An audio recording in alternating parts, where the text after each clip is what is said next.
Senior citizens in Manipur get themselves vaccinated against coronavirus. Over 52,000 beneficiaries administered COVID-19 vaccine in Manipur so far.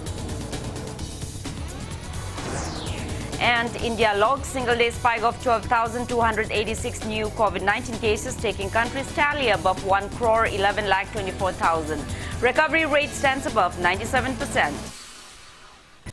Hello and welcome to Impact News. You're watching Afternoon News. I'm Joyshree Usham. To stay protected from coronavirus, wash your hands frequently, wear your mask properly, and maintain a safe distance.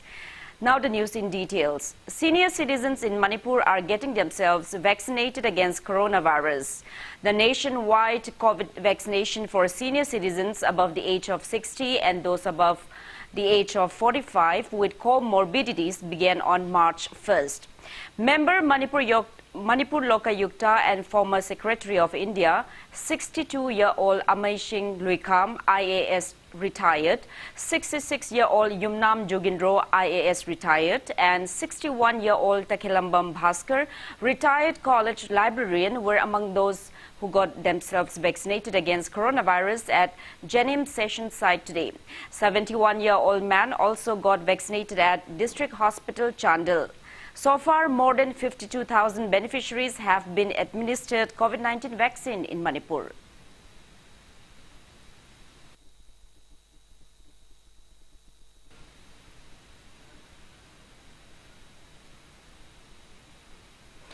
It's been 74 years since India attained independence. Country takes pride in its democracy. However, question remains whether true essence of independence prevails or not. Impact News reporter Bhakta Torangbam and camera person Bisorjit Namayrakpam bring you an exclusive report.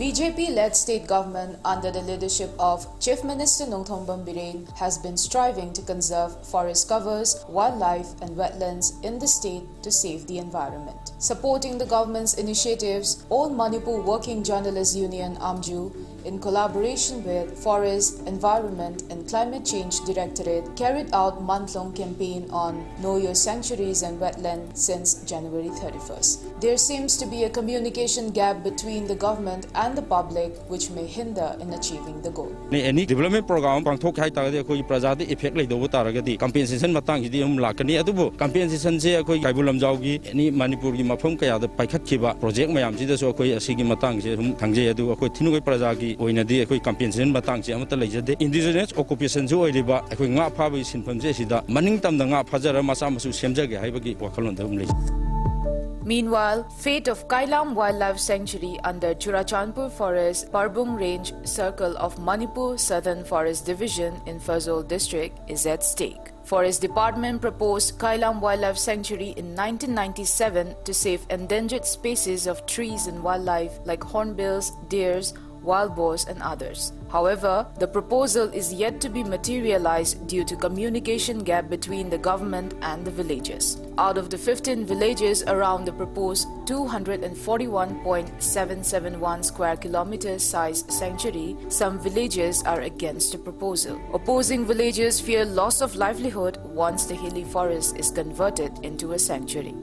Lozong nei silang khoyat ni khoi chief assassin sing na thi maram di khoi na pam hai ba khot pa yan sang na pi lo na ba chiang chak thana ba khoi gi lei dina phau thana ba adu gum suloi na thing ra adi khoi na kari da chak thi gani kormai mat ichinjak thi gani hai ba ne adu oi ba gi ne khoi na thinge khoi na century kari gum ba la aso khoi na pam gre ka pom phot hi di. Some villagers welcomed the proposal for Kailam Wildlife Sanctuary. Speaking to media, a villager who supports the proposal stressed on the need to raise awareness on the government's initiatives and make the villagers realize that conversion of the hilly forest into a full-fledged sanctuary will not affect their livelihood. While officials of the Forest Department lamented over the lack of adequate manpower and modern equipments in their efforts to conserve the environment. khoi chingmi sidi khang edon lairik laisu khang da mi yam yawe sakna udaba mi yam yawe khoi sakna uyang ba kan de khoi di dum khang manina aina ahan sing na di khang da mi na di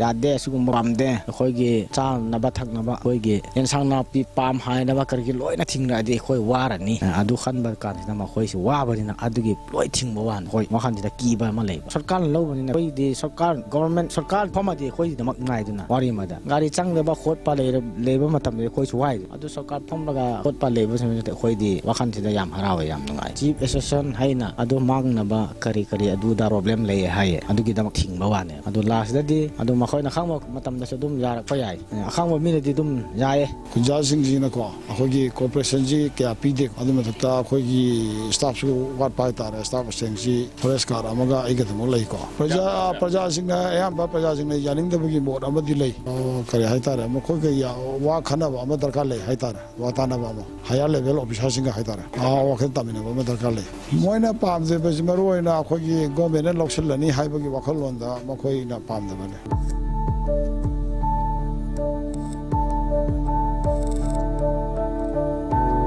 Manipur government has made many proposals to make the wildlife sanctuaries in both hills and valley regions of the state in order to conserve the ecosystem. However, objection by some villagers hinder such initiatives. It is unsure whether government's efforts to conserve the environment will be successful or not. For Impact News, camera person Bishorjit Namairakbam and reporter Bhakta Taurangbam, this is Gitanjali Hegrizam, Fazol District, Manipur.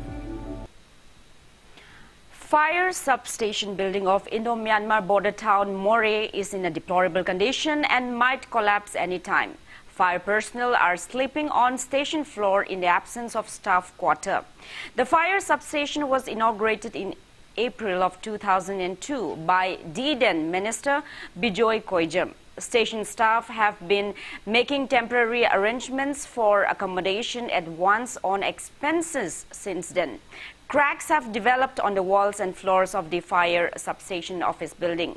Speaking to media, officer in charge of the fire substation said they have already apprised the matter to Technopol DC on February 4 this year.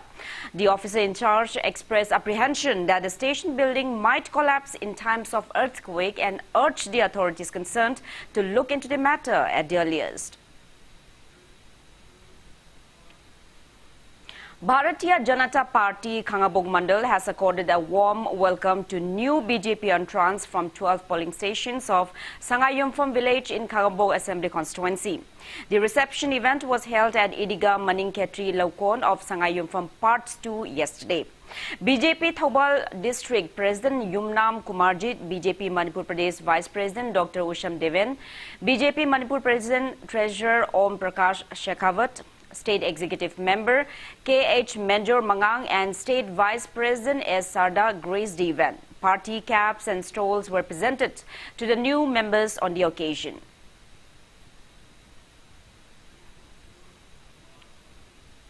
An earthquake of magnitude 3.7 on the Richter scale hit Bishnupur district last night. As per the National Center for Seismology, NCS, the epicenter of the quake was located 66 km west of Bishnupur district. The tremors were felt around 9:09 p.m. at a depth of 25 kilometers. An earthquake of 2.9 on the Richter scale also hit Morigaon in Assam at 1:32 a.m. today, while an earthquake of magnitude 4.2 on the Richter scale hit Nicobar Islands at 11:51 p.m. yesterday. Now with that, it's time for a small commercial break. After the break, we bring you updates on coronavirus cases in India and the world. Keep watching Impact News. Panthoibi Construction Private Limited, developing tomorrow presents Panthoibi Green Homes, a destination of luxury living, equipped with modern amenities. Launching on 12th of April 2021. Pre-register starts from 1st of March to get special discount. Panthoibi Green Homes. For more details, kindly contact Panthoibi Construction Private Limited, Uripok Taurangbam Laikai, Imphal. Panthoibi Construction Private Limited na miyang gidamak G+2 dagi G+6 ta upgrade tawkraba residential project amakuk launch tawzar. Apun sembam ki 10% amok down payment pibiraga lemoriba 90% aduna chahida 6.99% ki changda thagi installment basis ta thibirak payagan. Nasi malengsim biro Panthoibi Construction Private Limited, a sister company of Panthoibi Housing Finance Company Limited, Torombamlika. Welcome back. After the break, you're watching Afternoon News. India has recorded a single-day spike of 12,286 new cases of coronavirus, taking the country's COVID-19 caseload to 1,11,24,527 in the last 24 hours. As per the Union Ministry of Health and Family Welfare, there are 1,68,358 active cases of COVID-19 in the country. That toll has reached 1,57,248 with 91 new COVID-19 fatalities. On the positive note, recovered cases have reached 1,798,921 with 12,464 new recoveries. Country's recovery rate stands at 97.07%. Maharashtra has the highest active cases of above 78,000 in the country. Over 1.48 crore people have been vaccinated against coronavirus in India so far. Globally, coronavirus has infected above 11 crore 50 lakh 31,000 people. Above 2 crore 5 lakh 51,000 people have died, and recoveries are above 9 crore 7 lakh 57,000. USA has the highest active cases of above 89 lakhs in the world. China, from where the pandemic started, has only 200 active cases of COVID-19.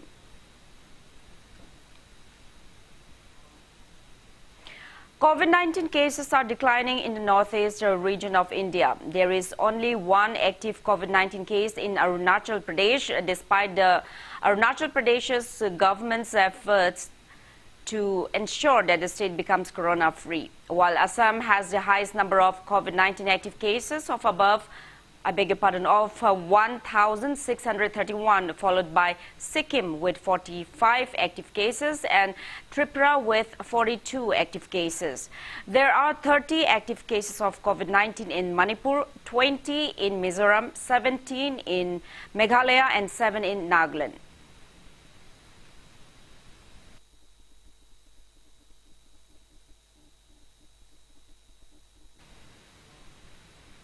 Prime Minister Narendra Modi inaugurated the second edition of the three-day Maritime India Summit 2021 via video conferencing today.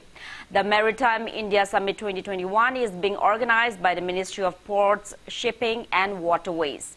Prime Minister Modi also launched e-book of Maritime Vision 2030, which aimed to make the Indian maritime industry at par with the top global benchmark in the next 10 years. Speaking at a virtual event, Prime Minister Narendra Modi said India will achieve great success in boosting the maritime economy, and the country invites the world to be a part of the growth trajectory. Stating that India is a natural leader in this sector and lots of efforts have been made to improve connectivity of ports, he asserted that the government is laying emphasis on upgradation of infrastructure and boosting the reforms in blue economy. He maintained that these steps will facilitate in fulfilling the vision of Atmanirbhar Bharat. Minister of State MOS Ports, Shipping and Waterways Independent Charge Mansukh Mandavia, in his opening remarks, said that the summit is one of the biggest virtual summit in the world, with the participation of around 1.7 lakh participants from more than 100 nations. CEOs and ambassadors of several countries are also participating in the summit to boost investment in the country's maritime sector. Over 1 lakh participants from 50 countries have registered online for the summit, which will continue till March 4. Denmark is the partner country for the three-day summit.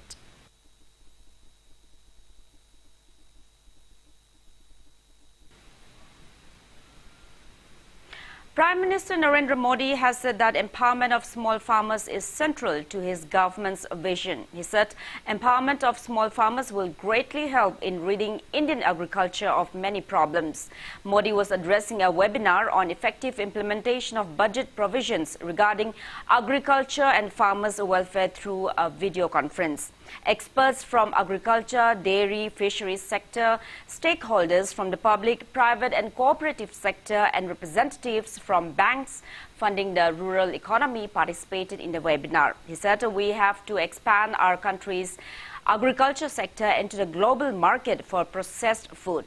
Modi said we must increase the number of agro-industries clusters near the village so that the people of the village can get employment related to farming in the village itself. Prime Minister Narendra Modi also said organic clusters and export clusters will play a major role in this. He envisioned that we have to move towards a scenario where agro-based products move from the village to the cities and industrial products reach villages from the cities.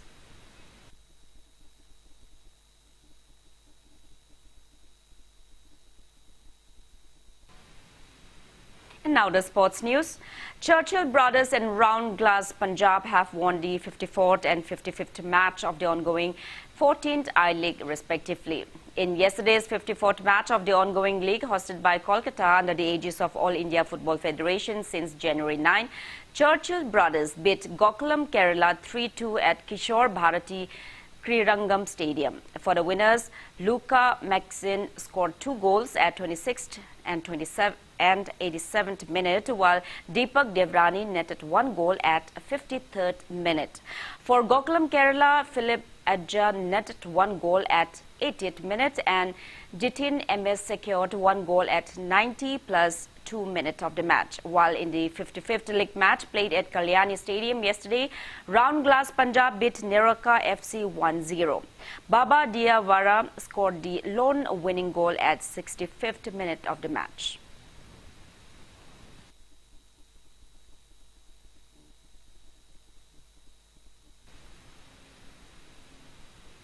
Now, before we end, let's take a look at the headlines once again. Senior citizens in Manipur get themselves vaccinated against coronavirus. Over 52,000 beneficiaries administered COVID-19 vaccine in Manipur so far. And India logged single-day spike of 12,286 new COVID-19 cases, taking country's tally above 1,11,24,000. Recovery rate stands above 97%. That's all we have in this bulletin. Thank you for being with us. For more news, you can also follow Impact TV on Facebook, Twitter, and YouTube. Have a great afternoon and stay